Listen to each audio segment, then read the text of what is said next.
वृद्धी होईल परिश्रमात, मात्र कमी येईल लाभात. आठवणी हसवतात, आठवणी रडवतात. काहीच न बोलता आठवणी निघून देखील जातात. तरीसुद्धा आयुष्यात शेवटी आठवणीच राहतात. अत्यंत संवेदनशील लोकांची रास म्हणून मीन राशीची विशेष ओळख आहे. तुम्ही सदैव आठवणीत रमतात. किंबहुना आठवणी म्हणजे तुमच्यासाठी जणू काही ती प्रॉपर्टी असते. प्रत्येक गोष्ट अगदी लिहून ठेवल्यासारखी तुमच्या मनात कोरली जाते. त्या आठवणींना तुम्ही आयुष्यभर सांभाळत देखील असतात. नमस्कार, मी ॲस्ट्रोगुरू डॉक्टर ज्योती जोशी सर्व ज्योतिषप्रेमी व अभ्यासकांचं मनपूर्वक स्वागत करते. आपण डिसेंबर 2024 या महिन्याचं राशी भविष्य समजून घेत आहोत. त्यामध्ये आज आपण मीन राशीच्या जातकांसाठी हा महिना कसा राहील यावर सविस्तर चर्चा करणार आहोत. विविध दृष्टिकोनातून या महिन्यातील ग्रहस्थितीचं शास्त्रोक्त विश्लेषण करणार आहोत. सोबतच व्हिडिओच्या शेवटी मी तुम्हाला या महिन्यात करावयाचे विशेष उपाय देखील सांगणार आहे. त्यामुळे व्हिडिओला शेवटपर्यंत बघायला विसरू नका. अजून एक महत्त्वाची बाब म्हणजे विविध दृष्टीने हा महिना तुमच्यासाठी कसा असेल हे आम्ही नेहमीच खूप सविस्तरपणे सांगत असतो. त्यानुसार या महिन्यात तुम्हाला काय अनुभव आले ते तुम्ही कमेंटद्वारे आमच्यापर्यंत पोहोचवू शकता, जेणेकरून आमच्या या मार्गदर्शनाचा तुम्हाला लाभ होत आहे ही बाब आमच्यापर्यंत पोहोचू शकेल.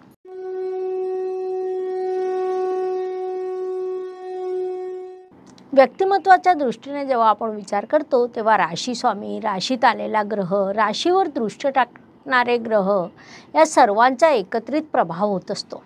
मीन राशीचे स्वामी गुरुदेव तृतीय या परिश्रम स्थानात विराजमान आहे.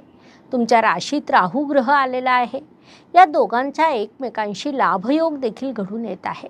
परिणामी तुमचं व्यक्तिमत्व कठीण परिस्थितीत देखील आनंदाने कसं जगावं या दृष्टीने विचार करत सकारात्मक प्रगती करणार आहे, जी बाब शुभ म्हणता येईल. म्हणून या काळाचा सदुपयोग करायला हवा. दहन कुटुंब वाणी या दृष्टीने विचार केला असता मीन राशीसाठी मंगळदेवांची स्थिती महत्त्वाची ठरते, कारण ते तुमचे धनेश आहेत. मंगळदेव या काळात तुमच्या पंचम स्थानात म्हणजे त्रिकोण स्थानात विराजमान आहेत. तिथे ते निचीचे असले तरी धनप्राप्तीच्या दृष्टीने तुम्हाला अत्यंत शुभ परिणाम प्राप्त होतील. सोबतच कुटुंबात एखादा शुभ कार्यक्रम घडून येणं, कुटुंब वृद्धी होणं या दृष्टीने देखील तुम्हाला सकारात्मक परिणाम प्राप्त होणार आहे. या काळाचा पूर्ण लाभ घ्यायला हवा. पराक्रम व परिश्रम या दृष्टीने विचार केला असता जसं मी सुरुवातीला सांगितलं की तुमच्या परिश्रम स्थानात राशी स्वामी गुरुदेव विराजमान आहेत, ज्यामुळे या काळात तुम्ही सकारात्मक पद्धतीने परिश्रम कराल. तेथून त्यांची दृष्टी तुमच्या सप्तम स्थानावर, भाग्यस्थानावर, लाभस्थानावर पडत आहे. आपल्याला माहीतच आहे की गुरुदेवांच्या दृष्टीला अमृतदृष्टी म्हटल्या जातं. त्यानुसार भाग्य समृद्ध करणं, लाभ देणं या दृष्टीने देखील ते तुमच्यासाठी सकारात्मक राहतील. या काळाचा पुरेपूर उपयोग करून घ्यावा. वास्तू, वाहन, जमीन, सुखशांती या सर्व दृष्टीने विचार केला असता मीन राशीसाठी हा महिना फारसा शुभ म्हणता येत नाही, कारण या काळात तुमच्यासाठी वास्तू वाहनाचे फारसे शुभयोग नाही. मात्र असलेल्या वास्तूच्या नूतनीकरणाचं कार्य तुम्ही नक्कीच करू शकता. घरातील सुखशांती टिकून राहील. घरात आनंदाचं, गप्पा गोष्टींचं वातावरण राहील. घरात आनंदाचं वातावरण असलं की बाहेरील कोणत्याही आघाडीवर तुम्ही यशस्वी होऊ शकतात. थोडक्यात वास्तू वाहनाचे शुभयोग नसले तरी या काळात तुम्हाला शुभ प्रभाव नक्कीच प्राप्त होतील असं आपण म्हणू शकतो. शिक्षण, संतती, प्रणय या दृष्टीने विचार केला असता तुमच्या पंचम स्थानात भाग्येश मंगळदेव आलेले आहे. त्यामुळे जे जातक फार्मसी किंवा मेकॅनिकल क्षेत्रात असतील त्यांच्यासाठी हा काळ प्रचंड मोठा यशाचा राहील. सोबतच विवाह जुळून येण्याचे शुभयोग तुमच्यासाठी निर्माण झालेले आहे. त्या दृष्टीने या काळात नियोजन करा असा सल्ला तुम्हाला देण्यात येत आहे. या सर्व गोष्टींसाठी इष्टदेव तुम्हाला सहकार्य करतील. केवळ रागावर नियंत्रण तुम्हाला ठेवावं लागणार आहे, ही बाब लक्षात घ्या. आरोग्य, कर्ज, स्पर्धक, हितशत्रू या दृष्टीने विचार केला असता मीन जातकांसाठी हा महिना उत्तम म्हणता येईल, कारण या काळात तुमचं आरोग्य सर्वसामान्यपणे उत्तम राहील. ज्यांना कर्जाची आवश्यकता असेल त्यांना ते प्राप्त होईल. मात्र अत्यंत आवश्यक असेल तरच कर्जाचा विचार करावा, नाही तर कर्ज न घेणं कधीही योग्य ठरतं. हितशत्रू स्वतः माघार घेतील. एकंदरीत या सर्व दृष्टीने हा काळ तुमच्यासाठी सकारात्मक म्हणता येईल. या काळाचा लाभ घ्यावा. नोकरी व व्यवसाय या दृष्टीने विचार केला असता मीन जातकांसाठी हा काळ दोन्ही आघाड्यांवर भाग्यवर्धक राहील. नोकरीत यश मिळणं, व्यवसायात यश मिळणं, त्यातून अर्थलाभ होणं, कामातून समाधान प्राप्त होणं, प्रगतीच्या नवीन दिशा दिसणं, नोकरीत बदल घडून येणं असे अनेक शुभप्रभाव तुम्हाला या काळात प्राप्त होणार आहे. थोडक्यात कार्यक्षेत्रामध्ये तुमची प्रगती घडून येणार आहे. म्हणून या काळाचा पूर्ण उपयोग करून घ्यावा. भाग्य व शुभसंकेत या दृष्टीने विचार केला असता मीन जातकांसाठी या महिन्यात अनेक शुभसंकेत निर्माण झालेले आहेत. त्यामध्ये प्रामुख्याने सांगायचं झाल्यास तुमच्या भाग्यस्थानामध्ये बुध आणि रविदेव विराजमान आहे, ज्याला आपण अत्यंत मोठा शुभसंकेत म्हणू शकतो. बुध ग्रह तुमच्या पत्रिकेला केंद्राचा स्वामी असून त्रिकोण स्थानात आल्यामुळे त्याचे तुम्हाला शुभ परिणाम प्राप्त होतील. याशिवाय तुमच्या भाग्यस्थानात बुधादित्य राजयोग देखील निर्माण झालेला आहे. असे अनेक शुभसंकेत या काळात तुमच्यासाठी निर्माण झालेले आहे. त्यांच्यापासून तुम्हाला शुभ परिणाम प्राप्त होणार आहे. या काळाचा तुम्ही सदुपयोग करायला हवा. कर्माच्या दृष्टीने विचार केला असता मीन राशीसाठी पुन्हा एकदा गुरुदेवांची स्थिती महत्त्वाची ठरते. कारण राशी स्वामीसह ते तुमचे कर्मेश देखील आहेत. गुरुदेव या काळात तुमच्या परिश्रमाच्या स्थानात विराजमान आहे.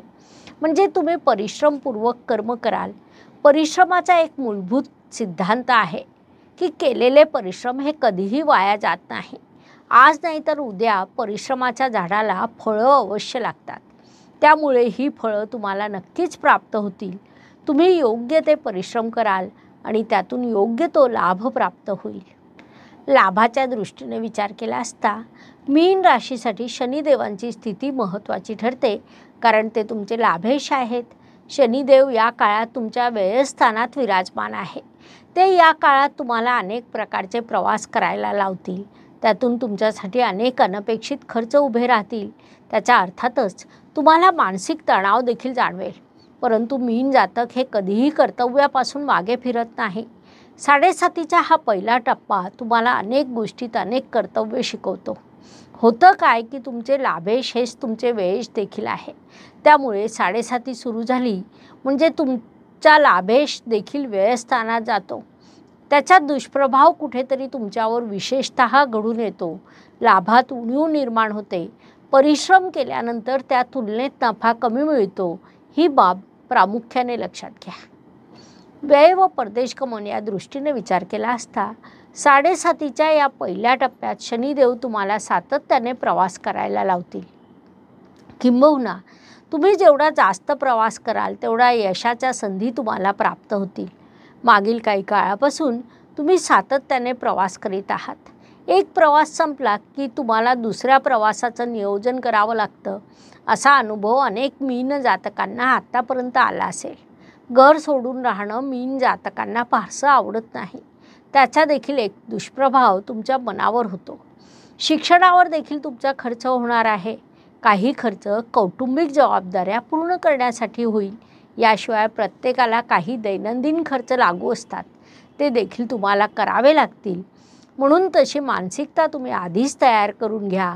हा सल्ला तुम्हाला देण्यात येत आहे. प्रत्येकच दिवस प्रत्येकासाठी चांगला जात नाही. आयुष्य हे सुखदुःख आणि चढउतारांनी भरलेलं असतं. त्यानुसार महिन्यातील काही दिवस हे प्रत्येकासाठी अत्यंत शुभ, काही तणावाचे, संघर्षाचे असतात. आपण त्या काळात कसं वागतो यावरून आपलं यशापयश ठरत असतं. त्या दृष्टीने विचार केला असता या महिन्यात मीन जातकांसाठी 2, 11 आणि 19 हे दिवस शुभ आहेत. म्हणून जास्तीत जास्त महत्त्वाची कामं या दिवसांमध्ये पूर्ण करण्याचा तुम्ही प्रयत्न करायला हवा. तर 9, 17 आणि 27 हे दिवस तुमच्यासाठी अशुभ आहेत.